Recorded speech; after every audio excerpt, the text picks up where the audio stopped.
What's going on, squad? It's your man, Unspoken Reviews, back again with another video, guys. And today we are going to be reviewing episode 3 of Eyes of Wakanda, Lost and Found. All right, guys. So as I told you guys before in my previous video, I was extremely excited to watch this episode. It definitely had me hyped up, considering the idea it was going to be featuring the Iron Fist of a different era. And I was super excited just to see the different types of version of Iron Fist. I know that we have only gotten one in the MCU so far, and as far as we know as of now, Eyes of Wakanda is canon to the MCU, which means that things that have taken place throughout the history of Wakanda means that this is a version of the Iron Fist that did exist over back in 1400 AD. So I was really excited to see the different types of way the Iron Fist is portrayed, especially considering the fact that back then Iron Fist was considered more of a legend, and the way that heroes hear about Iron Fist now in the modern day era MCU, this character is very well unknown. So it was really interesting to see how certain things like the monastery of Kunlun, if I do believe this is Kunlun, is not hidden from the world. So I was just excited to see how this would all be portrayed with both versions of these worlds colliding for the very first time. All right, guys, so this does take place back in China 1400 AD, and we see that a Wakandan actually does awaken next to a Chinese woman, and he does sneak out of the room. And we see that as he's doing that, he's sneaking through the area and is kind of communicating with Wakanda, telling them that he's getting ready to take an artifact back, which turns out to be a somewhat of a dragon statue, which does have a tongue inside it that is made of vibranium. So it does seem that at some point in time, either the Asian monastery, the warriors either stole it at a certain time from Wakanda, or that particular artifact somehow ended up in this monastery. Now, I don't exactly know if this monastery is Kunlun at this time. I do know that this takes place back in 1400 AD, translating into the year of our Lord. If anybody follows any biblical references, it was before the birth of Christ. I'm not exactly sure if this is exactly how the MCU is honoring that, or they just put AD in front of it to just show a particular point in time to show how far back this was. I'm not exactly sure. You know, I do know that in some parts of comics, God is referred to as an omnipotent being that is well above everyone, including the Celestials. I'm not exactly sure if they're ever going to talk about that at all, but we're just going to keep going with the review. All right, so it seems that Basha, as he is known, does end up taking the artifact and does end up escaping out of the monastery. He really does make a really valiant escape, and it seems that he's really quick on his feet. And Basha kind of comes off a little bit as a bit of a charmer. He's actually kind of goofy, but he's also really well talented and very well skilled. He puts up a good fight, and he's able to escape quickly, despite the fact that they catch him escaping. And I was actually pretty shocked to see that they do have aircrafts in this era. I did not expect that. I know you guys heard me say that in my last review, that I did not know if they were going to have aircrafts just yet. It seems that they put them out there on display in this episode. And once again, just goes to show how far the Wakandans have come using vibranium. You know, even being back there in that era, they still had ships that could fly halfway across the world at a moment's notice. And I just thought that was wild to have that kind of technology and that kind of stuff in your back pocket, and you just keep it all to yourself. One of the things, again, that I thought was really weird about Wakanda being so technologically advanced and puts them over every other nation. I know the Black Panther movie said that in the beginning of the film, but it's just crazy to see how well versed and well prepared and just how advanced Wakanda was, even going back then, where everything was horse and carriage and, you know, back in to get around, you know, they could fly halfway across the world. It's just completely insane to me that they had access to that kind of technology. Basha finally makes his way back to Wakanda. It was at this point that I really started to realize how much I did not like this character. I know this is kind of a character arc for him in this episode, but it did not work for me the way it would work for a character like Tony Stark. I know that Tony Stark can kind of come off as a bit of a douche and a bit of an asshole, but even when he's arrogant like that, it's still somewhat charming, and the guy can be funny, so you just tend to like him. Basha, on the other hand, he really comes off as way too cocky. Comes off as that he can't be touched, and he's very confident, but he's completely overconfident. He really wants to be the best agent and war dog that he can for the cause of Wakanda.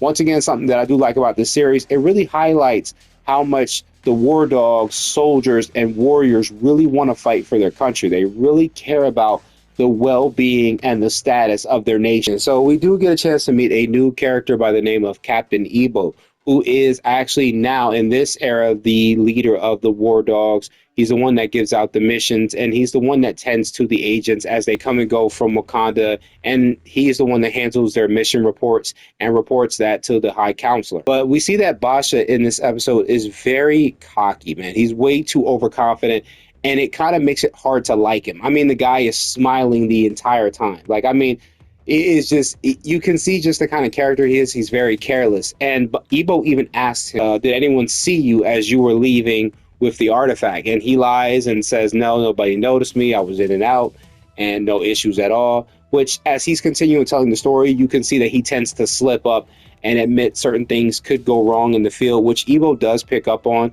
And it just goes to show how much Basha, he wants to be a great war dog, but he has a hard time understanding how to follow the protocols of the mission and how important that is in everything that he does in representing Wakanda. However, Basha is the type that, even though he completes the mission, he's the type that goes by the idea of the ends justify the means. And if he can be successful at the mission, that's all that matters. But he's not taking into account the type of things that he does while he's on the mission. And because he creates such a problem, or because he's created such an issue over time, he does have to meet up with High Counselor Rakim. One of the things I want to say is I love the way that Wakanda looks in this episode. It looks beautiful, man. It's a bright paradise. You can definitely see why it's called the Golden City, why it's constantly referred to many as El Dorado. It looks completely beautiful. And I just like how every time we watch this series, an episode in this series, the characters all talk about how beautiful it is. And that's not even skipped on the movies, especially when we first see T'Challa in the aircraft going through the protective area. He even says, this never gets old. And he just looks at the country with such awe and wonder and beauty. And it just goes to show how far Wakanda has evolved. But not only that, how it's maintained a certain level of magic and beauty around it. I thought that was pretty cool. So High Counselor Rakim does meet up with Basha. And even though Basha is trying to come off very cocky, is like, hey, I succeeded in the mission. Here's the artifact. I got the vibranium back that belongs to our nation. Everything was very successful. But High Counselor Rakim really does double down on what Ebo said about being mindful of the choices he makes and the things he leaves behind every single time he goes on a mission. And I think that is incredibly important. And we do see the effect of that later on in this episode. But I do think that's important. And I'm glad that in this series, the Wakandans aren't missing out on that. As they do go around the world throughout history to recover these artifacts, despite the fact that they're doing it for their nation, they are being seen. People are recognizing they exist. And even though they may think they're just succeeding and getting away scot-free, they do things that are going to send echoes throughout the world to let the rest of the world know that there's a place where things are a little bit more advanced. There are people with different types of technology and means that have more power than they do. And that's not something that can just be ignored for too long before everyone else starts to find out. I do remember watching in, I believe, Iron Man 2 at the end of that film, where we do see that up on the board there that Fury does have pictures of Wakanda and pictures of Black Panther. If you look very closely here at the screen, there is a small television screen, and you can see Africa there, and you can see where the line drops into Africa, and you can see the small little cat emblem there, which means they already knew Wakanda existed. They just didn't know exactly probably where to find it or how advanced they were, but they knew they were out there, and that wasn't something that was missed out on them.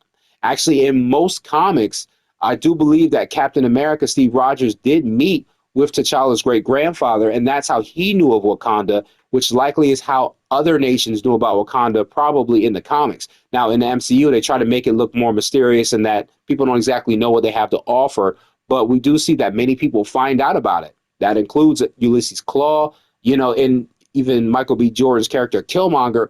All of them find out over time. It's not always this best-kept secret that they think it is. So we do see that even though Basha is trying to act like he's taking Rakim seriously, and he tries to tell him the responsibilities of the mission, we do start to see that show up in this episode as someone is checking out Basha's ship that he returned in and is suddenly kidnapped and attacked and pulled into the ship. We start to hear that they don't exactly know why they're not hearing from the engineers about the ships. He goes there to try to figure out what's going on when he is suddenly attacked by the Iron Fist. That's right, guys. We get our first look at this version of Iron Fist.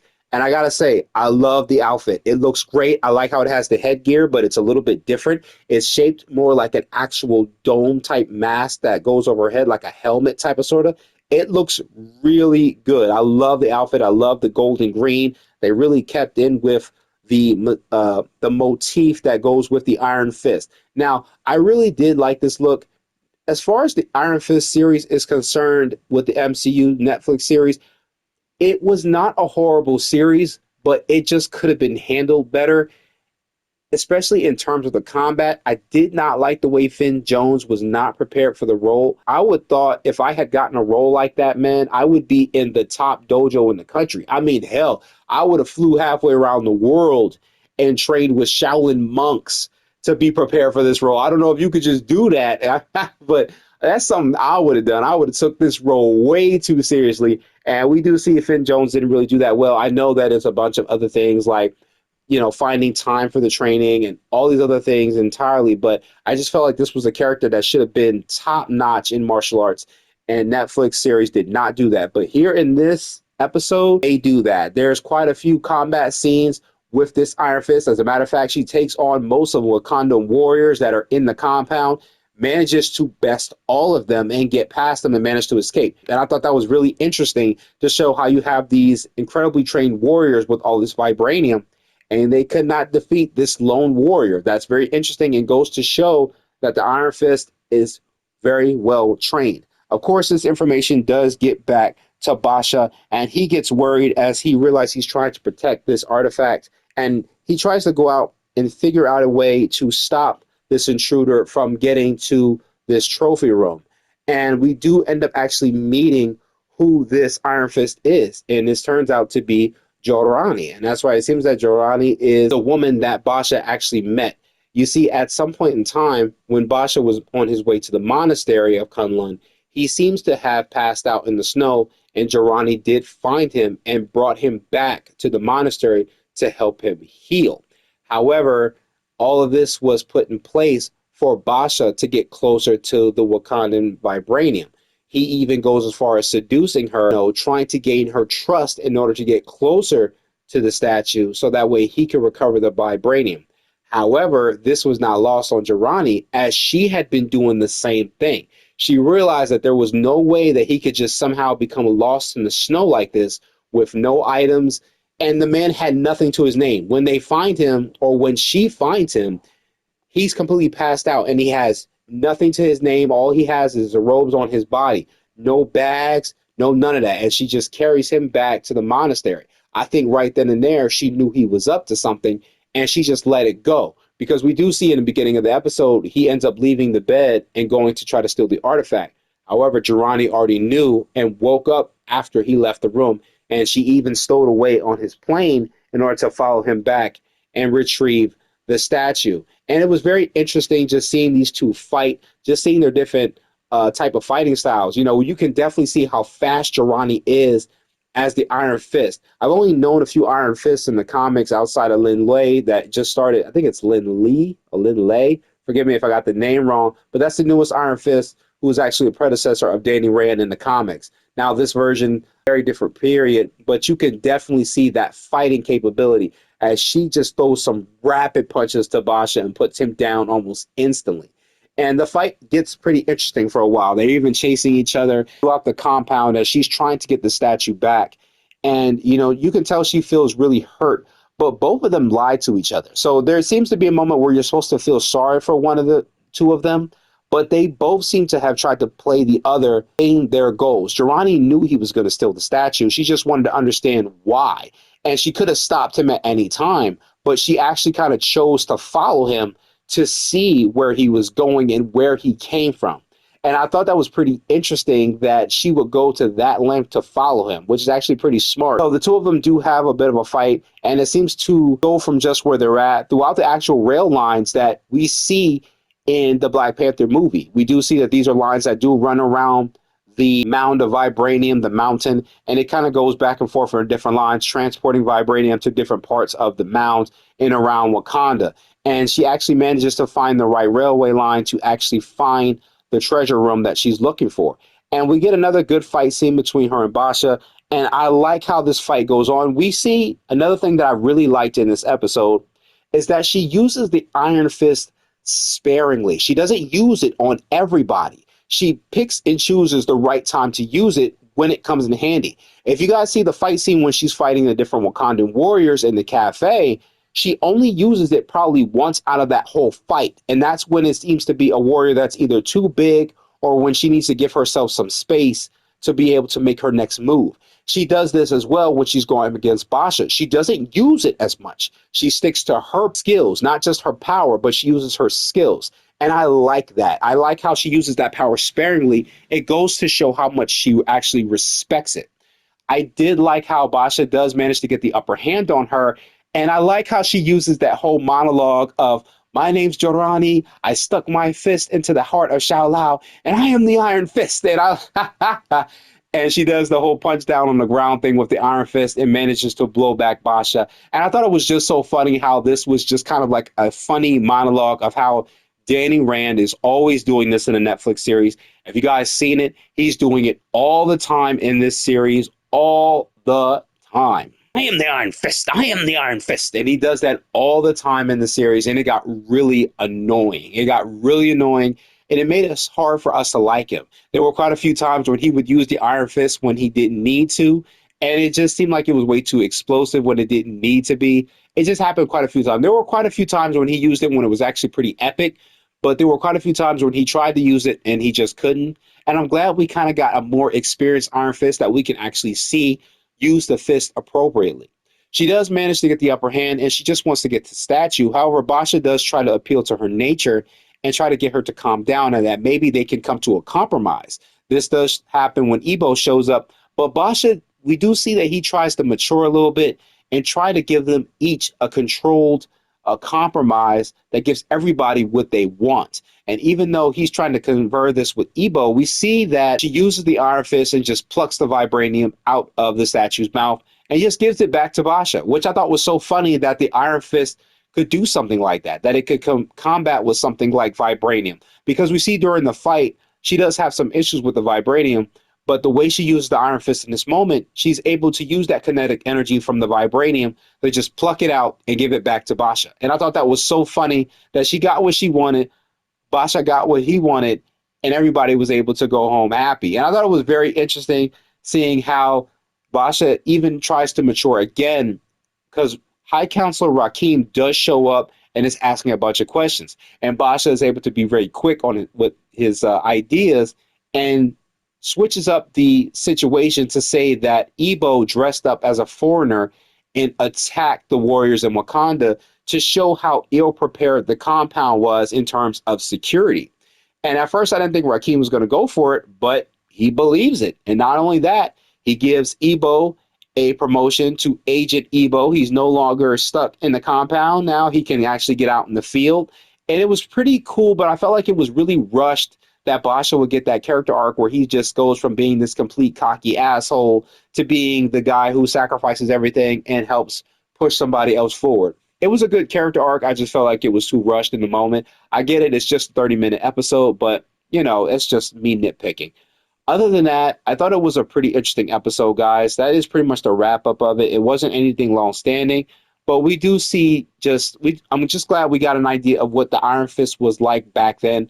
I thought it was pretty cool that we got to see that Kunlun was not always the hidden city, that in some versions that it was out there for the rest of the world to see. I don't exactly remember how it turned into the hidden city, but I do remember that it got really dangerous for the city and the monastery to be there, so it actually had to move. It kind of makes me wonder also, where was the dragon hidden? It makes me wonder if it was hidden in that different dimension, because we do know that Shao Lao the Undying constantly comes back every couple of years for a new Iron Fist to take up the mantle. And it kind of makes me wonder, how long can a dragon keep getting punched in the chest and having its heart tickled for the damn thing to end up dying? But outside of that, I thought it was an okay episode. Wasn't anything amazing. I thought it was great seeing the Iron Fist in it. I like seeing the Iron Fist combat skills. I like to see that Danny Rand isn't the only one to go around screaming that he is the Iron Fist. It just goes to show how deep and how far back the Marvel lore goes, especially as far as Wakanda is concerned, and how Wakanda has knowledge of all these other types of factions, which means they could also know about the Ten Rings, but I don't know. We'll probably find out in the next episode. In this episode, I do think we do get an opportunity to meet the King of Wakanda, but we will find out when we get there. All right, guys, I've been Unspoken Reviews, and I will catch you guys in